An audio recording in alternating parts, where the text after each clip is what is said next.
हम रासायनिक बलगतिकी के अगले भाग को आज प्रारंभ करने जा रहे हैं। शून्य कोटि की अभिक्रिया तक हमने पढ़ लिया था और आज हम पढ़ने जा रहे हैं वो है रासायनिक बलगतिकी में प्रथम कोटि की अभिक्रिया। प्रथम कोटि की अभिक्रिया के लिए मैंने एक यहाँ एग्जाम्पल लिख रखा है और वो एग्जाम्पल जो है वो इस तरह से है कि माना कि एक रिएक्टेंट R है और उस रिएक्टेंट R से प्रोडक्ट P बन रहा है और अगर हम उसकी बात करें तो प्रारंभ में 0 सेकंड पर समय जब 0 है तब जो हमारे पास क्रिया कारक है उसकी सांद्रता A है और जो उत्पाद बन रहा है उसकी सांद्रता 0 है।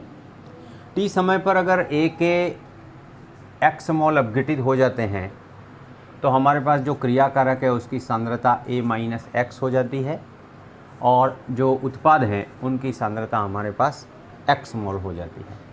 अगर हम इसको वेग के रूप में लिखें जैसा कि हमने पहले पढ़ चुके हैं हम, तो v इजिकल टू हमारे पास आएगा, अभिकारकों के रूप में लिखेंगे तो माइनस चिन्ह आएगा और इसलिए minus D A minus X upon D T is equal to K1, क्योंकि प्रथम कोटि की अभिक्रिया है तो K1 आएगा यहाँ वेग नियतांक इजिकल टू फिर से v is equal to minus D A minus X upon D T is equal to K1 a minus X power 1। ये हमारे पास इसका वेग समीकरण हो गया। इस वेग समीकरण को अगर हम लिखें तो इसको और व्यवस्थित रूप में लिखने पर ये हमारे पास इस तरह से हो सकता है, D A minus X upon A minus X is equal to K1 dt, या इसमें माइनस का दोनों पक्षों में गुणा कर दें हम तो उस अवस्था में ये हो जाएगा D A minus X upon A minus X is equal to minus K1 dt। और यदि इस समीकरण का हम समाकलन करते हैं, समाकलन करने पर तो एक दिन पहले भी, इससे पहले वाले लेसन में मैंने आपको बताया था कि dx बाय x का समाकलन करते हैं तो log नेचुरल x आता है, ये इसका फार्मूला है। और उसी फार्मूले का जब हम यहाँ प्रयोग करेंगे तो समाकलन करने पर हमारे पास क्या होगा, इन दोनों का इंटीग्रेशन हो जाएगा। हम इसको लिखेंगे integration of D A minus X upon A minus X is equal to minus K1 को नियतांक है इसलिए इंटीग्रेशन से बाहर लेंगे और इंटीग्रेशन ऑफ dt। और जब हम इसको सरल करेंगे तो हमारे पास ये आ गया log natural a minus X is equal to minus K1 dt का समाकलन t। और समाकलन के नियमों के अनुसार यहाँ पर हमें एक नियतांक लगाना पड़ेगा जिसे हम कहते हैं समाकलन स्थिरांक I। इस समाकलन स्थिरांक I का मान हम कैसे निकालेंगे, तो प्रारंभिक अवस्था को हम लें कि जब हमारे पास t इजिकल टू 0 है तो उस कंडीशन में हमारे पास x इजिकल टू भी 0 है। और ये दोनों मान अगर हम इस समीकरण में रख देते हैं, इसको मान लीजिए मैं समीकरण नंबर 1 लिखता हूँ, तो हम इस समीकरण नंबर 1 में t इजिकल टू 0 और x इजिकल टू 0 रखेंगे तो ये समीकरण हमारी इस तरह से बन जाएगी, log natural a minus 0 is equal to minus K1 into 0 plus I। और इसलिए जब हम इसको सरल करेंगे तो हमारे पास आ जाएगा log natural a is equal to I। तो इस तरह से हमको समाकलन स्थिरांक जिसे हम कहते थे I, उस समाकलन स्थिरांक का मान हमको मिल गया और वो जो समाकलन स्थिरांक का मान मिला उसे हम समीकरण 1 में रख देंगे। और वो मान समीकरण 1 में रखने पर समीकरण 1 हमारे पास इस तरह से हो जाएगी। समीकरण 1 log natural a minus X is equal to minus k1t plus log natural a। ये हमारे पास एक समीकरण हो गई। और इसको और ढंग से लिखें, जैसे ये k1 माइनस टी है, इसको हम इस तरफ से ले जाएं और log natural a minus x है, इसको इस तरफ लाएं, तो ये जो समीकरण है उसका एकदम धनात्मक रूप, जो सारे पद धनात्मक हों इस रूप में लिखेंगे, तो ये हमारे पास हो जाएगी k1t is equal to log natural a minus log natural a minus X. और जैसा कि हम गणितीय नियमों से जानते हैं, अगर लॉग में इस तरह से दो राशियां माइनस में हों तो हम इनको लिख सकते हैं log natural a upon a minus x. तो हमारे पास आ गया k1t बराबर log natural a upon a minus x, या इसे और सरल रूप में लिखें तो आ जाएगा k1 is equal to 1 upon T log natural a upon a minus X. अब ये जो लॉग नेचुरल है उसको हम लॉग आधार 10 में चेंज करेंगे तो 2.303 से इसको मल्टी करना पड़ेगा। k1 is equal to 2.303 upon T, और ये जो लॉग नेचुरल है उसको अपन लॉग 10 में बदलेंगे, इसलिए 2.303 का यहाँ पे गुणा होगा। तो इस तरह से हमारे पास हो गया 2.303 upon T log a upon a minus X, और लॉग 10 होता है तो यहाँ लिखने की आवश्यकता नहीं रहती है। इसी को अगर अपन t के रूप में लिखें, समय के रूप में, तो ये इक्वेशन हो जाएगी 2.303 upon k1 log of a upon a minus x.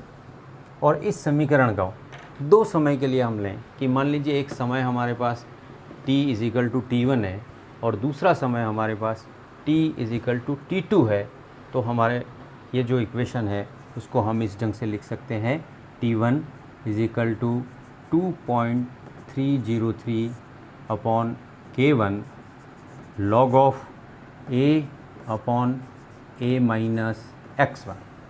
T1 समय पर x1 मोल अपघटित हो गए।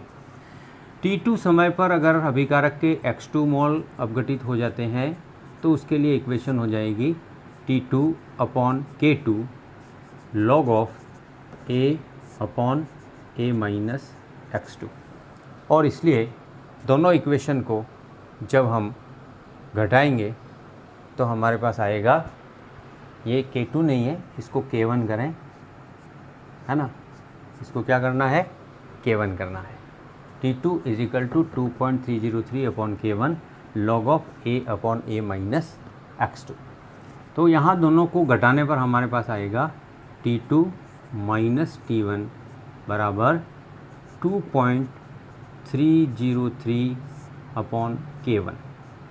ये दोनों में हमारे पास क्या है, कॉमन है, और T2 में से हम घटा रहे हैं, और इसलिए हमारे पास आ जाएगा ये log of a upon a minus x2 minus log of a upon a minus x1।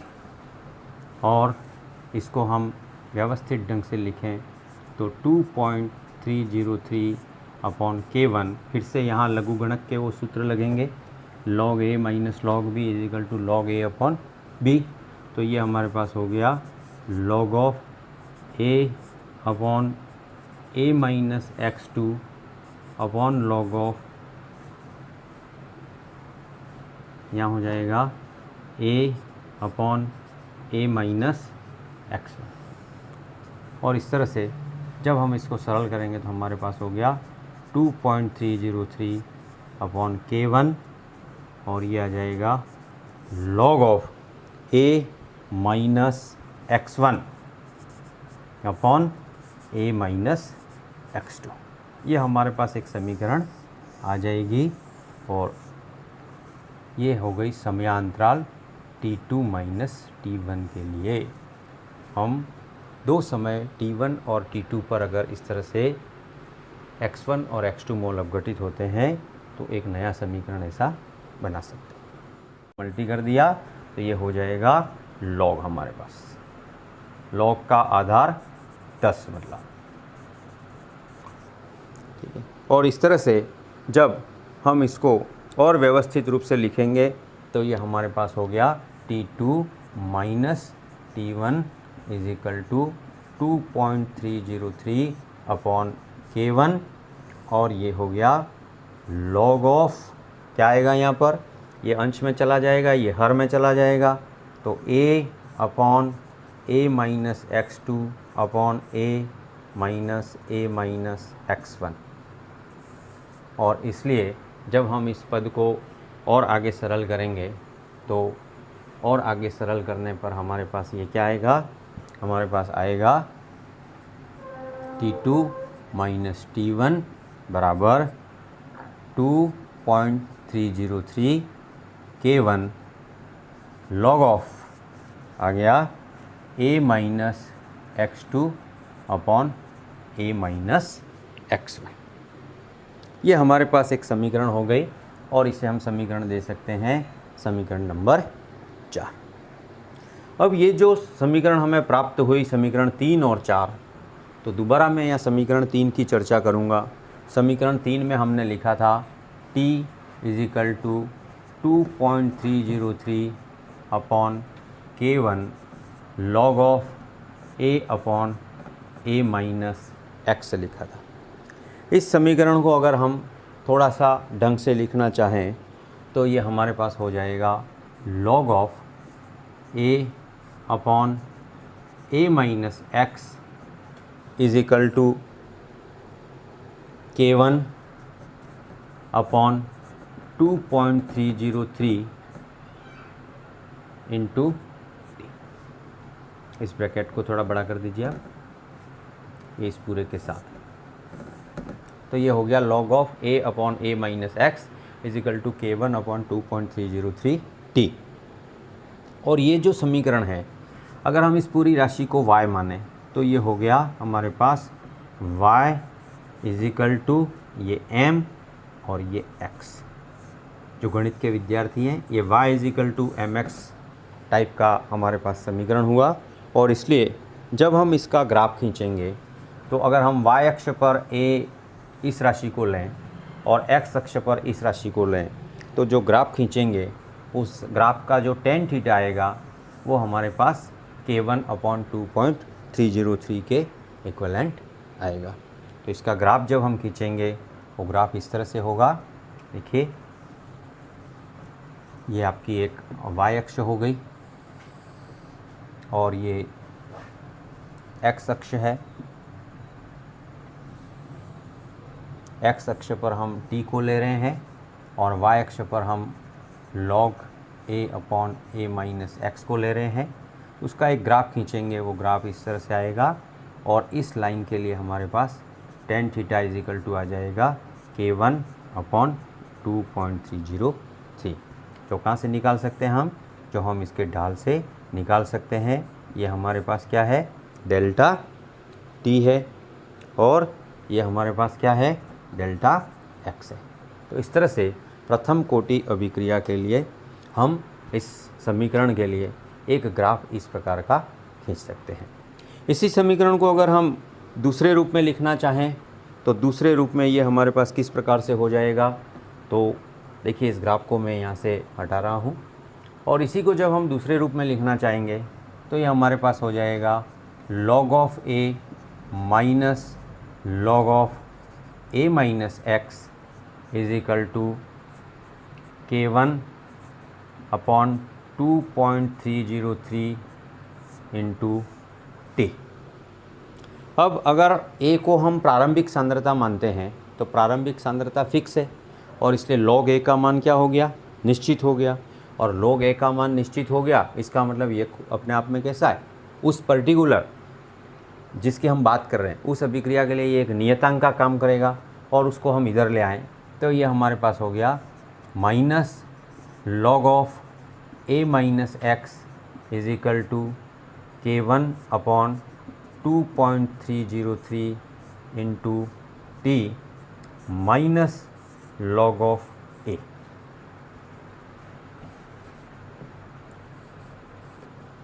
और यहाँ अगर पूरे इक्वेशन में हम माइनस से इसको मल्टी कर दें तो यह हमारे पास क्या हो जाएगा, log of a minus X is equal to minus K1 upon 2.303 T plus log a। और अगर इस दृष्टि से हम इसको देखें तो ये जो समीकरण है वो हमारी गणितीय समीकरण y is equal to M X plus C प्रकार की है, जहाँ y क्या हो गया, log a माइनस एक्स हो गया, m क्या हो गया, m है वो यहाँ से x किसको डिनोट करता है, t को डिनोट करता है, और c नियतांक किसको डिनोट करता है, log a को डिनोट करता है। और इसलिए जब हम इसको एक ग्राफ के रूप में व्यक्त करेंगे तो इसका जो ग्राफ आएगा हमारे पास वो ग्राफ इस तरह से आएगा। y अक्ष पर अगर हम इसको लें log of a minus X, और x अक्ष पर अगर हम t को लें तो इसका जो ग्राफ है वो हमारे पास इस प्रकार की एक सरल रेखा आएगी, जहाँ पर ये जो भाग है जिसे हम c बोलते हैं वो क्या है, y अक्ष पर काटे गए अंतःखंड की लंबाई, और वो y अक्ष पर काटे गए अंतःखंड की लंबाई किसके बराबर होती है, log a के बराबर होती है। तो इस तरह से हमें जो समाकलित वेग समीकरण प्राप्त हुआ उस समाकलित वेग समीकरण को हम इन दो ग्राफ के द्वारा व्यक्त कर सकते हैं। अगला जो बिंदु हमें इसमें पढ़ना है वो है प्रथम कोटि की अभिक्रिया, और हम पढ़ेंगे उसकी अर्ध आयु के बारे में कि प्रथम कोटि की अर्ध अभिक्रिया जो है उसकी अर्ध आयु क्या होती है। तो अर्ध आयु की परिभाषा जैसा कि हमने पहले पढ़ा है वो होती है कि जितने समय में अभिकारक के आधे मोल अपघटित हो जाते हैं उसे अर्ध आयु कहा जाता है। और इस दृष्टि से अगर हम इसको देखें तो इस अवस्था में हमारे पास जो समीकरण थी वो मूल समीकरण ये थी, t is equal to 2.303 K1 log of a upon a minus X. अर्धायु का मतलब t हाफ, आधा समय, और आधा समय कब होगा, जब आधे मोल अपघटित हो जाएंगे, यानी कि a से a/2 मोल क्या हो गए, अपघटित हो गए। तो इसको अगर हम लिखें तो ये हो जाएगा हमारे पास 2.303 K1 log of a upon a minus a/2। और इसको और ढंग से हम लिखेंगे तो ये हमारे पास हो गया 2.303 K1 log ऑफ a, देखो a में से a/2, तो एक में से आधा निकाला तो आधा बचा, किसका आधा बचा, a का आधा बचा, इसको हम लिखेंगे a/2, और a में a/2 से डिवाइड करेंगे तो कितना आएगा, 2 आएगा, और इसलिए ये हमारे पास हो गया 2.303 K1 log of 2 log 2, a में a/2 से भाग लगाया तो हमारे पास आ गया log 2। और ये यहाँ पर आपको याद रखना है कि log 2 जो है उस log 2 का जो मान है वो 0.3010 होता है, वो वैल्यू हम यहाँ रख देंगे तो हमारे पास आएगा t half is equal to 2.303 upon K1, और log 2 की जगह हम लिखेंगे 0.3010। और जब हम इसकी मल्टी करते हैं, गुणा करते हैं, तो गुणा करने पर हमारे पास आ जाएगा t half is equal to 0.693 upon K1। और ये एक बहुत ही महत्वपूर्ण सूत्र है जिस पर आधारित प्रश्न आपको परीक्षा में अक्सर पूछे जाते हैं। ऐसा एक प्रश्न RBSC की 2016 की परीक्षा में भी आया था, ऐसा मुझे याद आ रहा है। 16-17 के एग्ज़ाम में ऐसा एक प्रश्न आया था, t half is equal to हमको निकालना था या K1 हमको दिया था तो टी हाफ निकालना पड़ सकता है, या टी हाफ दिया हो तो हमको K1 निकालना पड़ सकता है। ऐसा एक प्रश्न पहले परीक्षा में आ चुका है, तो इसको आप याद रखें। क्या सूत्र है प्रथम कोटि की अभिक्रिया के लिए अर्धा यू निकालने का? T half is equal to 0.693 upon K1, जहाँ K1 क्या है? उसके वेग स्थिरांक का मान है। अब प्रथम कोटि की अभिक्रियाएं कौन कौन सी होती हैं, तो एक दो उदाहरण मैं आपको दे रहा हूँ, उनको आप ध्यान रखें। प्रथम कोटि की अभिक्रियाओं के एक दो उदाहरण आप ध्यान रखें। सबसे पहला है NH4NO2 का अपघटन। NH4NO2 का जब अपघटन होता है तो क्या बनती है? एक तो नाइट्रोजन बनती है और दूसरा जल बनता है। ये अभिक्रिया है वो प्रथम कोटि की अभिक्रिया है। दूसरी आप याद रखें, समस्त रेडियो एक्टिव विघटन। समस्त रेडियो एक्टिव विघटन, ये जो अभी अपन ने पढ़ा अर्धायु निकालने का तरीका, वो आपके रेडियो एक्टिव नाभिकीय रसायन अपन पढ़ेंगे, वहाँ पे दोबारा आपको पढ़ना पड़ सकता है। समस्त रेडियो एक्टिव विघटन की जो अभिक्रियाएं हैं, ये सारी अभिक्रियाएं प्रथम कोटि की होती हैं। जैसे एक अभिक्रिया मैं यहाँ पर लिख रहा हूँ,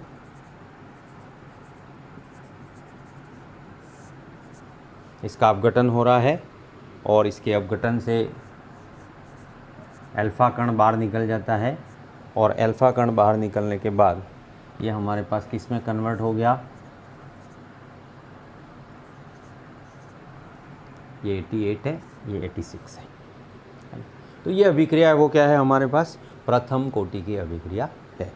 इसी तरह से हम एथिन की बात करें कि एथिन जो है उसका हाइड्रोजिनेशन होता है और उससे एथेन बनती है, तो वो भी प्रथम कोटि की अभिक्रिया है। C2H4 plus H2 gives C2H6। ये जो अभिक्रिया है वो अभिक्रिया भी प्रथम कोटि की अभिक्रिया है।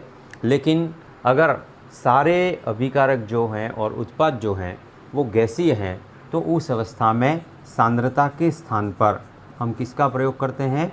सांद्रता के स्थान पर हम गैसीय दाब का प्रयोग करते हैं। ध्यान दें आप कि हमने जो भी अभी समीकरण लिखी थी प्रथम कोटि अभिक्रिया के लिए, T1 इजिकल टू करके पूरी एक इक्वेशन लिखी थी, उस इक्वेशन में हम सांद्रता A/A-X की जगह उसका प्रारंभिक दाब P इनिशियल और उसका अभिक्रिया संपन्न होने के बाद T समय पर दाब जो होता है उसको प्रयोग में करते हैं। तो गैसीय दाब का यहाँ पर प्रयोग किया जाता है। उसको अपन एक उदाहरण द्वारा समझेंगे। इसी एक अभिक्रिया को मैं यहाँ पर लिख रहा हूँ, C2H6, और ये जो C2H6 है उस C2H6 के अपघटन से हमें C2H4 प्लस H2 हाइड्रोजन मिल रही है, और प्रारंभ में मान लीजिए T इजिकल टू 0 समय प्रारंभ है, तब इसका जो दाब है उसको हम P इनिशियल रखते हैं, और तब इन दोनों की वजह से जो दाब है वो कितना है? 0 0। लेकिन अगर हम T समय पर बात करें तो T समय पर जो है वो एथेन की मात्रा कम होगी, और एथेन की मात्रा कम होने से उसके X मोल मान लीजिए अपघटित होते हैं या उसके X दाब में कमी आती है, तो एथिन जो है वो उसका दाब X हो जाएगा और हाइड्रोजन का दाब भी X हो जाएगा। और इसलिए अगर हम T समय पर कुल दाब निकालें तो T समय पर जो कुल दाब है उसको हम PT लिख सकते हैं, P टोटल, और P टोटल किसके बराबर होगा? तो यहाँ दाब कम हुआ, Pi-X plus X plus X, इन तीनों को हमने जोड़ दिया, और तीनों को जोड़ने पर हमारे पास क्या आएगा? तो तीनों को जोड़ने पर हमारे पास आएगा PT is equal to Pi plus X। और अगर हम इसको व्यवस्थित ढंग से लिखें तो हमारे पास X बराबर आ जाएगा P total minus P initial. कि कुल दाब जो है T समय पर, उसमें से प्रारंभिक दाब को हम घटाएंगे तो हमारे पास X का मान आ जाएगा। अब अगर हम इसके लिए इक्वेशन की बात करें तो इक्वेशन हमारे पास इस तरह से होगी k is equal to 2.303 upon t log of क्या आएगा, प्रारंभिक दाब, फिर दाब में कमी, तो प्रारंभिक दाब PI बटा PI माइनस x। अब यहाँ पर हम ये मान जो x का है वो रख देंगे 2.303 upon t log of PI upon PI minus PT minus PI, और इस तरह से ये हो गया 2.303 upon t log of PI। यहाँ देखिए ये PI है और ये माइनस माइनस प्लस हो गया, तो 2PI माइनस PT। तो इस तरीके से गैसीय तंत्र के लिए भी हम क्या कर सकते हैं, प्रथम कोटि अभिक्रिया के लिए उसके K1 की गणना हम आसानी से निकाल सकते हैं, वेग स्थिरांक की गणना हम आसानी से निकाल सकते हैं। तो आज हमने प्रथम कोटि अभिक्रिया के लिए उसकी अर्धायु, उसका समाकलित वेग समीकरण दोनों को पढ़ा। मैं दो प्रश्न यहाँ पे चर्चा करना चाहूँगा, अंकित प्रश्न है। पहला प्रश्न है कि यदि प्रथम कोटि अभिक्रिया के लिए, पहला क्वेश्चन, अभिक्रिया कैसी है, प्रथम कोटि, शॉर्ट में लिखेंगे n इज इक्वल टू 1, और उसके लिए अगर K1 का जो मान है वो है 5.55 इंटू 10⁻⁻14 सेकेंड इन्वर्स है, तो अर्ध आयु की गणना कीजिए। तो क्या निकलना है हमको, T½ इज इक्वल टू, याद कीजिए। तो क्या सूत्र है हमारे पास, सूत्र आएगा T½ is equal to 0.693 upon K1 is equal to 0.693 upon 5.5 into 10⁻⁻14। इसको हम सॉल्व कर लेंगे। आप करना इसको मैथमेटिकली, मेरे को उत्तर रेडी है मेरे पास। कैलकुलेशन 0.693 में इससे डिवाइड कर देना, और ये जो पावर है वो ऊपर चली जाएगी, और इस तरह से हमारे पास आएगा 10⁻14 सेकेंड। ये इसकी अर्ध आयु हो गई। मतलब इतने सेकंड पश्चात ये जो अभिक्रिया है उसमें अभिकारक की मात्रा कितनी रह जाएगी, आधी रह जाएगी। ऐसा ही एक दूसरा क्वेश्चन आप देखें इसी प्रकार का, और उस दूसरे क्वेश्चन में हमको क्या पूछा था कि यदि एक रेडियो एक्टिव क्षय की अर्ध आयु, यहाँ उसने लिख दिया, क्या लिखा है, रेडियो एक्टिव क्षय। तो नाम आते ही हमको समझ जाना है कि रेडियो एक्टिव क्षय कहा, इसका मतलब इसका ऑर्डर ऑफ रिएक्शन कितना है, 1 है, और ऑर्डर ऑफ रिएक्शन 1 है, तो वो सूत्र लगेगा। हमें क्या करना है, एक रेडियो एक्टिव क्षय की अर्ध आयु कितनी है, T½ बराबर हमको दे रखा है 6.93 इंटू 10⁻⁻² सेकेंड है, तो उसके लिए K1 कितना होगा, K1 की गणना करनी है। यही फार्मूला लगेगा, बस अंतर क्या आ जाएगा, K1 निकालना है, K1 लेफ्ट में आ जाएगा, और 0.693 अपॉन T½ ये दोनों ही न्यूमेरिकल आपके RBSC एग्ज़ाम की दृष्टि से बहुत ही इम्पोर्टेंट हैं। आप इन्हें ज़रूर तैयार करें इस टॉपिक को पढ़ते समय। और इस तरह से आया हमारे पास 0.693 अपॉन 6.93 इंटू 10⁻⁻²। और जब हम इसको सॉल्व करेंगे तो देखिए दोनों राशि सेम है, और ये 10⁻⁻² जो मैथमेटिक वाले हैं वो तो इजीली सॉल्व कर लेंगे। जब हम इसको सॉल्व करेंगे तो हमारे पास कितना आएगा, 10 सेकेंड इन्वर्स। कितना आ जाएगा ये, 10 सेकेंड इन्वर्स। तो इस तरह से आज हमारे प्रथम कोटि अभिक्रिया जो है, उस प्रथम कोटि अभिक्रिया की अर्धायु, उसके वेग समाकलित समीकरण और उससे संबंधित ये दो न्यूमेरिकल, यहाँ तक का आर्टिकल पूरा होता है। धन्यवाद।